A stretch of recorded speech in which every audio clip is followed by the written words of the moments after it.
Hey guys, it's Maymay, and today I'm here to show you another reason to love your scan and cut. Now, you have probably or hopefully been watching my gratitude journal where I'm altering a composition book. Well, I need some tags to go inside some pockets. And here's what I love. If you're an album maker, a mini album maker, if you just like to make tags, watch this. So if you turn your, by the way, I'm using my pen again, so I have a longer stylus. But if you turn your machine on, this is what I love about the plug and play-ness of the scan and cut. So turn the machine on and I can go to patterns.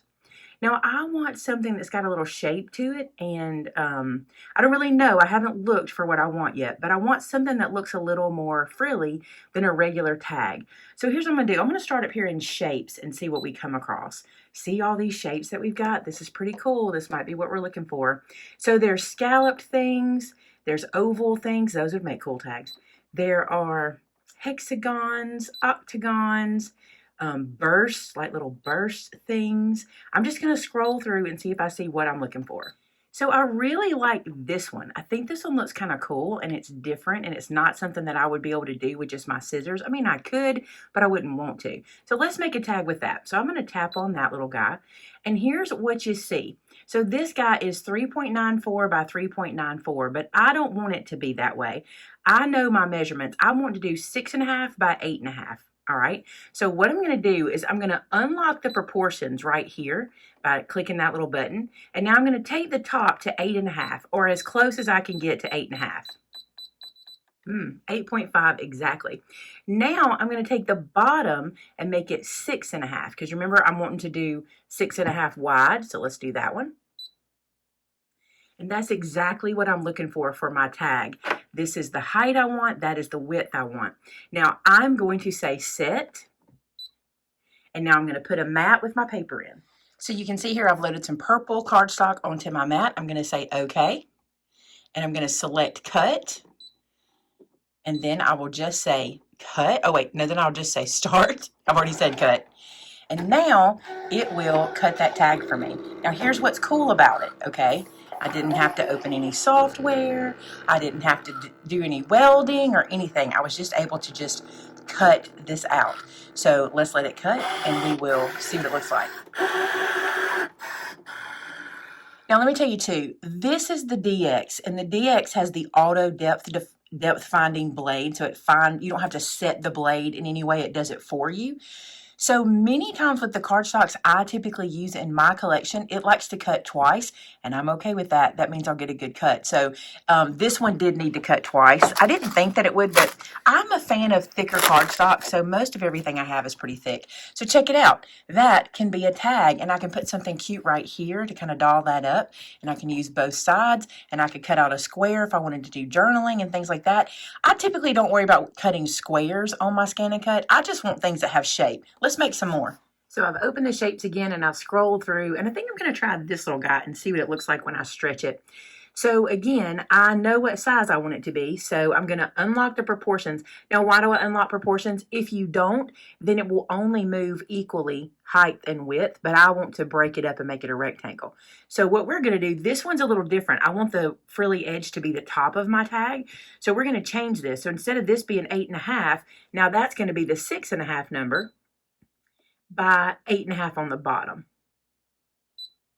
Okay. So before I cut it, I want to do a couple things. This time I want to use pattern paper, and I want to make sure I'm cutting in the right spot. So check this out.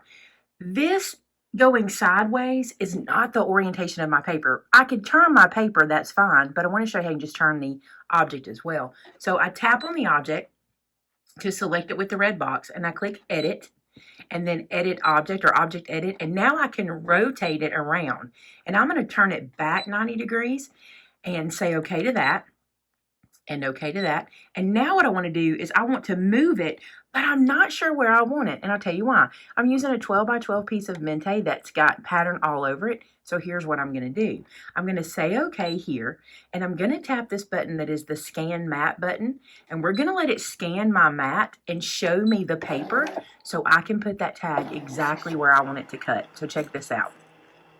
So the machine is scanning the mat, it's feeding the mat all the way in and looking at my paper that I have loaded on it. And now look, there's my paper in the mat, and I can take my object and move it where I want it. And I want it to cut down here because I want it to get that little lantern piece in there. And I can move it over if I don't want to get into this image, because I could use that image for something else, or I could bring it over here if I wanted that image. Now, isn't that cool? To me, that's incredible, where I can get exactly what I want. Matter of fact, let's see what this one looks like. I might want this one instead. I'm not going to do that because it cuts the key at the top, which I can use for something else. Let's put it back over here. All right, so I'm going to cut that. So let me move you so you can watch, and here we go. So on my machine, I'm just selecting cut like we did before, and this is going to feed in, and it's going to cut on this 12 by 12 page exactly where I want it to cut. Now, this is it checking how deep it needs to cut, and it knows how deep, and now it's going to make the cut exactly on the page where I want it. How cool is that? Come on, guys. That's pretty neat, right?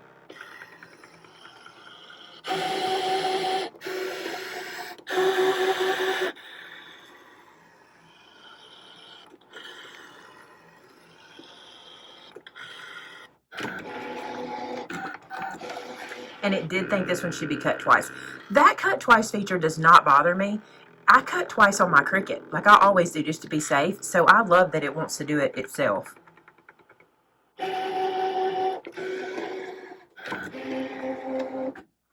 All right, so I'm going to peel this away, and I'm going to show you that we got a tag cut exactly where we wanted it on our paper, just from doing the scan situation. How cool is that, y'all? That is so neat, right? And let me show you on the 12 by 12. I'm going to take this out. Not that you can't visualize this in your head, but look, it's right where I told it to go. Isn't that awesome? And I still have this one to use for something else. I think it's incredible. So there you go, guys. Plug and play tags or mats for your mini albums. How awesome, right?